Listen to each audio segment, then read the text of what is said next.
was in my comfort zone. I was doing just enough to get by. I was working on a job. They paid me just enough to keep me from quitting, and I worked just hard enough to keep from getting fired. How many know people like that? Blink your eyes if you understand what I'm talking about. I was parked. I knew I could do more. But when my mama died, it took something out of me. When I went through a divorce, it took something out of me. When my best friend died, it took something out of me. I parked. And somebody said that life is like an onion.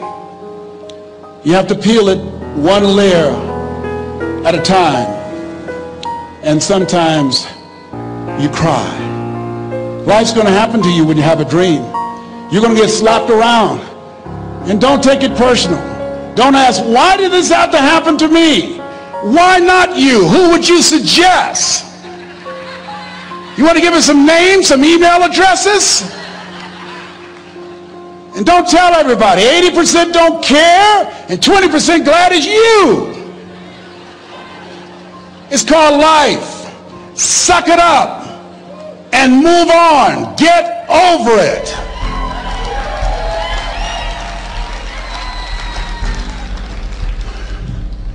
It happens to everybody. Here's the other thing: as you look at your goals and look at your dreams, when you're going through some stuff, repeat out to me, please. When things go wrong, don't go with them. Yes, write that down. When things go wrong, don't go with them. When you're working on a business deal, you're counting on some money. Someone said you will get the loan, and it falls through. You have an event, and the people that you thought would be there and support you, they don't come through. Or someone turns against you, or you get ripped off. It's going to happen to you. Happened to me. Someone stole all my products, my database, over 180,000 names and addresses. It's not personal. It's going to happen to everybody. It does. 8 out of 10 millionaires have been financially bankrupt. Walt Disney had he filed bankruptcy 7 times and had 2 nervous breakdowns. It's called life. But I got a saying: when life knocks you down, try and land on your back, because if you can look up, you can get up. You've got the power in you to do that. You've got something special. You've got comeback power. Here's the other thing. Let us say together, it's possible. It's necessary. It's me. Yes, write that down. It's me. Take ownership for your life. Nobody can live your dream for you but you. Nobody's going to take care of your business like you. Stop coming up with excuses. Don't give yourself permission to continue to live a small life. You can't fit a big dream into a small life. Give yourself permission to go for it, to test yourself, to challenge yourself, to live full. I like the saying, always strive to get on top in life, because it's the bottom that's overcrowded. The reason you're here is because there's something in you that says, I can do more. This just can't be it. There's something in you. There's a calling on your life. There's something in your heart that caused you to get dressed and spend the money to go to seminar after seminar and listen to message after message and speaker after speaker. Because there's something in you that tells you this is not it for you. You have not peaked here. There's more in you that you are expressing. Eye has not seen, ear has not heard, nor has entered the heart of mankind what's in store for you if you challenge yourself, if you persist and persevere, if you take ownership for your life. George Bernard Shaw said the people that make it in this life, they look around for the circumstances that they want, and if they can't find them, they create them. Create what you want. You have the power in you to do more than you can ever begin to imagine, to control your destiny, to make a difference in our children, to make a difference on the planet, to make an impact. Let us say together, it's me. And let us say together, it's hard. Say it like you know it. Say, it's hard. Ladies and gentlemen, it's hard. There are people who have seen their retirements taken away from them by the corporations that they work for. They were within 2 or 3 years of retiring, and they had it taken from them. The number one entrepreneurs in this country now are senior citizens. The number one employer, number two, McDonald's and Walmart. And there's nothing wrong with those jobs. I guarantee you those people did not have a plan to end up living their lives at the end of life with those types of jobs. And they didn't have a plan like you have, and while you're investing in yourself, not to. And it's hard. There are people making choices between purchasing prescription drugs or paying for gas or a mortgage note. It's hard when you're working on a job for 20 years, 30 years, give them some good years, and then they come in and tell you, we've downsized. In other words, you're fired. And then you have to start all over again. How many of you know it's hard? Raise your hands, please. It's hard. And it's not fair. One of the things I like about T. Harv is he talks about work and investing in yourself. It's not fair when people are going up against that kind of stuff to tell them just think positive and be enthusiastic and everything will work out all right. Ain't that kind of party. It's hard. Life will put some knots on your head. I bought my first home for my mother. I was rushing, didn't know what I was doing, and I bought a home that had a lien against it. And they called me, Mr. Brown, yes, there's a lien against your property. We need $55,000 if you're going to stay there. Wait a minute, sir. I just bought this home. The guy told me there were no liens against it. I'm not the one that owe you the money. You should have checked that out, Mr. Brown. Come on. I called my attorney. We followed up. Yes, Les, there's a lien against the property. But he told me there were no liens. He lied, obviously. Oh, my God. He told me he wanted to help me because he admired the fact that I was buying this home for my mother and that he was adopted, and he identified with me. Les, he suckered you. He played you, man. So what? Well, would they take payment arrangements? What about $5,000 a month? They want all the money, Les. They want all the money, or you're going to have to get out. The house is going up for sheriff's sale. Do you have it? No, I don't have it. Can they give me some time? Tell them to give me 3 months, please. Give me 3 months. My mother's in her 70s, man. She has a bad heart. Don't do this to me. This is my dream. Don't do this, man. Please, let me talk to them. Les, I'm talking to their attorney. They don't want to talk to you. I've got to talk to their attorneys. Do you have the money? No. Will they give me 3 months? No. What about 2 months? No, Les. They want the money in 7 days. Oh, my God. Let me call you back. I'm not sure. And I walked the floors thinking, God, how could this happen to me? I got to figure this out. I got to figure this out. It seemed like the days are just ticking off, ticking off. Thursday, I had to call them and let them know. They called me, Les, do you have the money? No, I don't. Friday, you have to leave. The sheriff will be there. You're going to have to leave, Les. They're going to take my house. What about my down payment? You lost it, Les. You lost it. Okay. I got to go. Yes. I prayed, Lord, please, if you show me that you're real, if you're really real, you think Paul worked for you, you haven't seen anything. Don't let me lose this house and watch what I'll do for you. I was trying to cut a deal. Have you ever tried to cut a deal? It's amazing how spiritual you get when you get in trouble. You know what I mean? When I was diagnosed with prostate cancer, I was going to bed with the Bible and the Holy Quran and Science of Mind and Joel Goldsmith, everything I could find. I was praying to Jesus, Yahweh, Melchizedek, everybody. I was calling on everybody. It's amazing. And here I was walking the floor 3 o'clock in the morning, and I had to go and wake my mother up.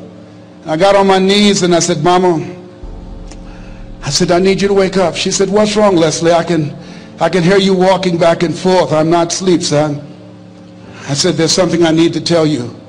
She said, your eyes are red. Why are your eyes red? Because I feel so stupid now. Why?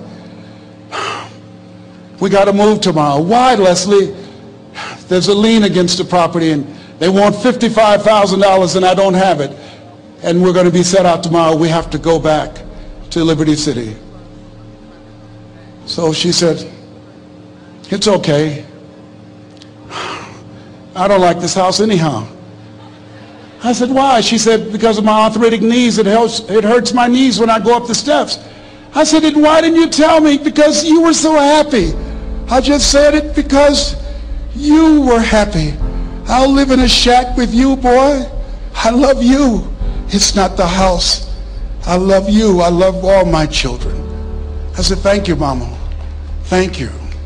And the next day when we were in the truck going back to Liberty City, and we pulled down 68th Terrace, the neighbors came out and said, wow, Mamie, y'all coming back? Are you back? Yes. What happened to the home your boy bought for you? Those boys you adopted. Leslie didn't do a title search. He made a mistake. And boy, I was so humiliated. How many ever made a mistake that you were just humiliated? Raise your hands. I was devastated. I was taking the furniture off the truck, and my mother came, and I was crying, and she said, boy, I said, yes, ma'am. She said, hold your head up. I said, Mama, I can't. She said, hold your head up. I said, why? Look what I've done. She said, it's okay. It's okay. You are going to make a lot of mistakes in life, young man. You're going to fail your way to success. You have nothing to be ashamed of. Keep your head up and take that furniture back in the house. I said, yes, ma'am. And I learned something from that.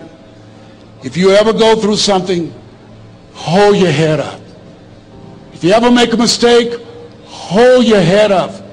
If you ever do something and everything goes wrong, life catch you on the blind side, hold your head up. It's not over. Goethe said, that which does not kill you will make you stronger. Hold your head up. Shake someone's hand on your right and left and say, hold your head up.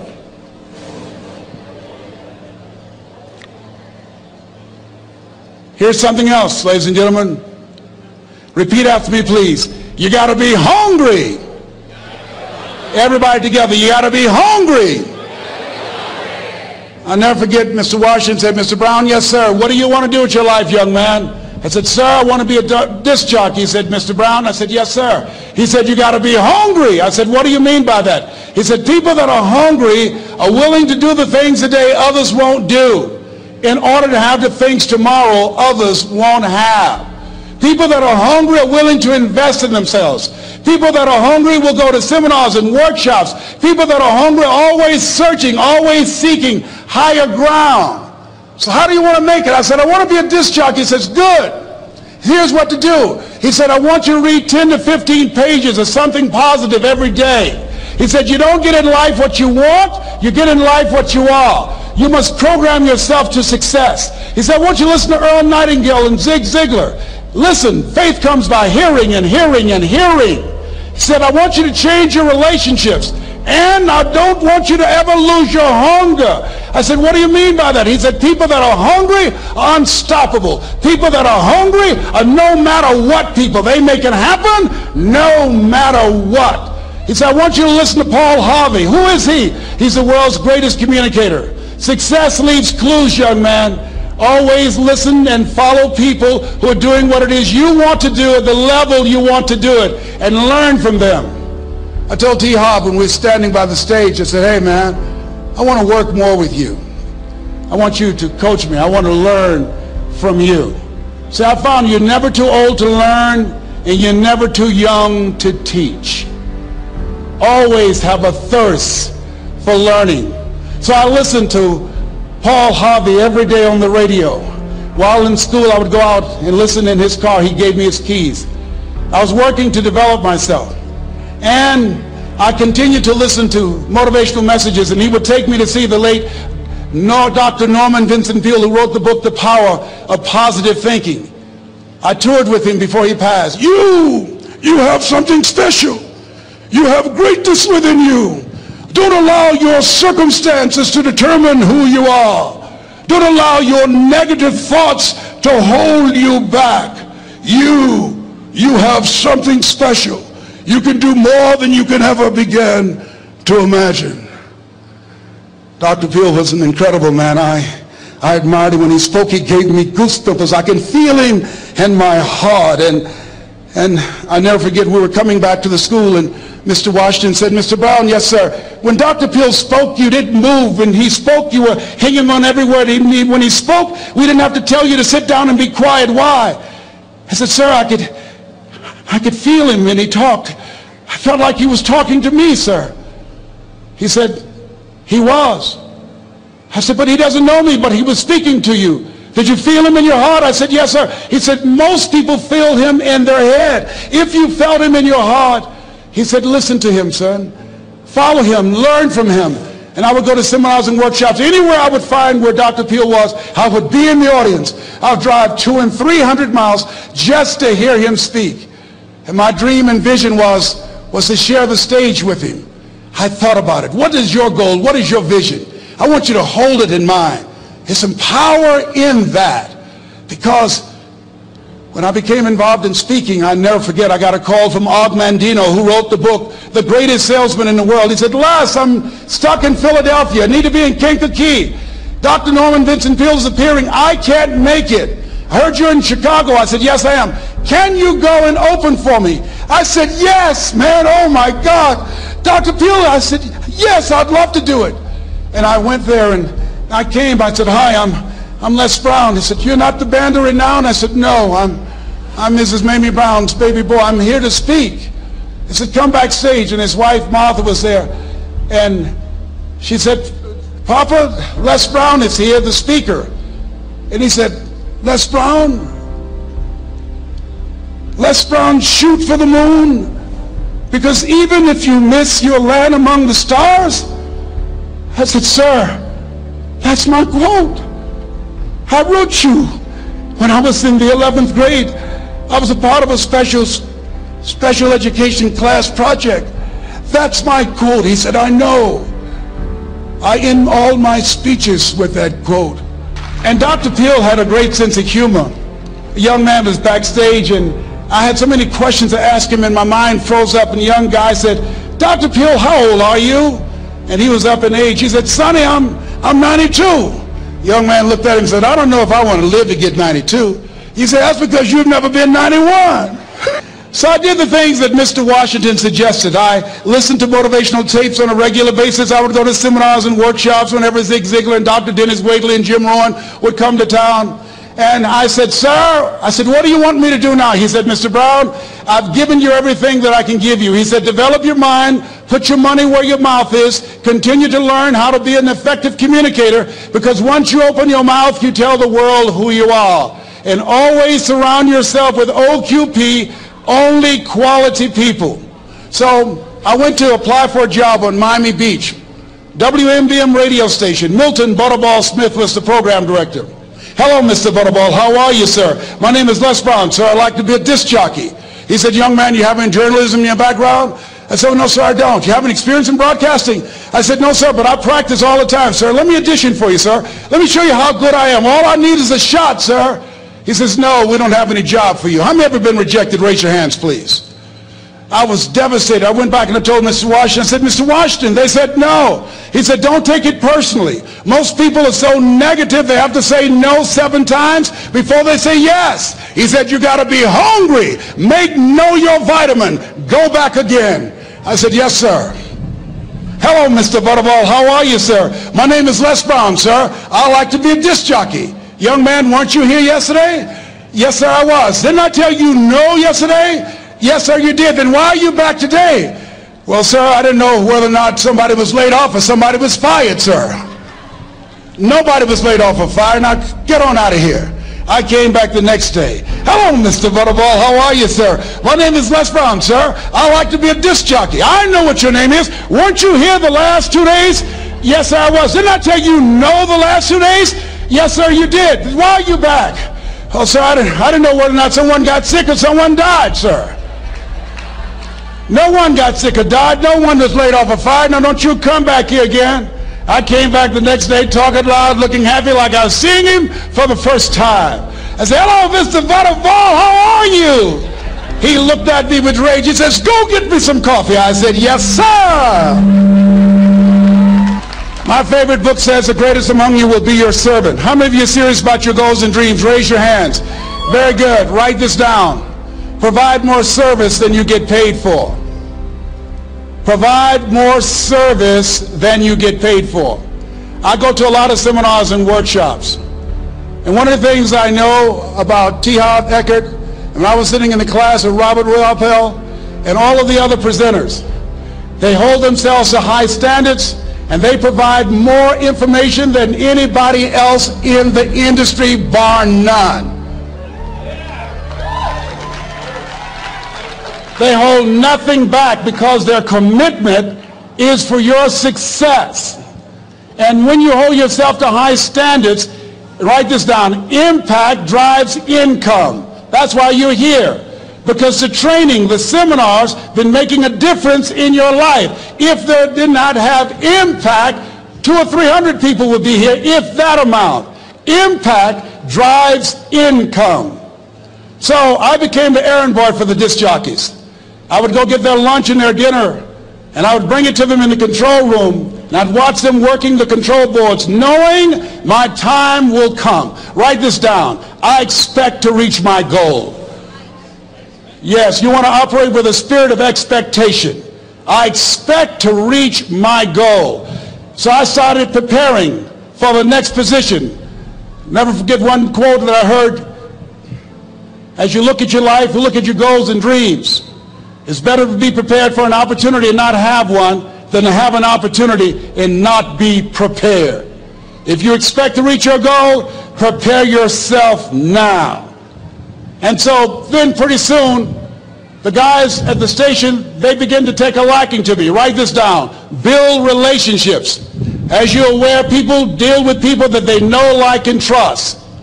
And so they would say, Leslie, yes, sir. Come here, yes. Come outside. Who did this? Oh, your car? Yes. Who cleaned my car?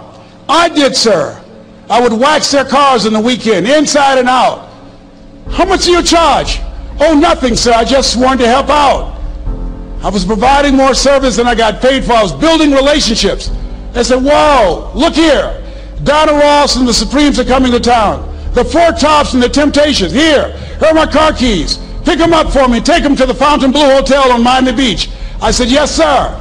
I would drive them all over Miami Beach in the big, long Cadillacs. I didn't have any driver's license, but I was driving like I had some. Then one day, it was a Saturday afternoon, a disc jockey by the name of Rockin' Roger was drinking while he was on the air. It was a Saturday afternoon, and I was the only one there. Rockin' Roger got so drunk, he could not complete the show. He started slurring his words. He's about to fall off the chair. And there I was, looking at him through the control room window, walking back and forth, young, ready, and hungry. I was saying, drink, Rock, drink. Drink, Rock. I'd have gone and get him some more if he'd asked me to. Then pretty soon the phone rang. It was the general manager, and I answered the phone. I said, hello? He said, young boy, this is Mr. Klein. I said, I know. He said, Rock can't finish his program. I said, I know. He said, would you call one of the other DJs in? I said, yes, sir. I said to myself, he must think I'm crazy. I called my mom and my girlfriend, Cassandra. I said, y'all come out on the front porch and turn up the radio. I'm about to come on the air.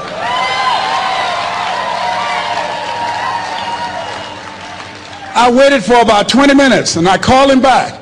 I said, Mr. Klein, I can't find nobody. He said, young boy, you know how to work the controls? I said, yes, sir. He said, go in there and segue the records, but don't say nothing here. I said, yes, sir. I couldn't wait to get old Rock out of the way.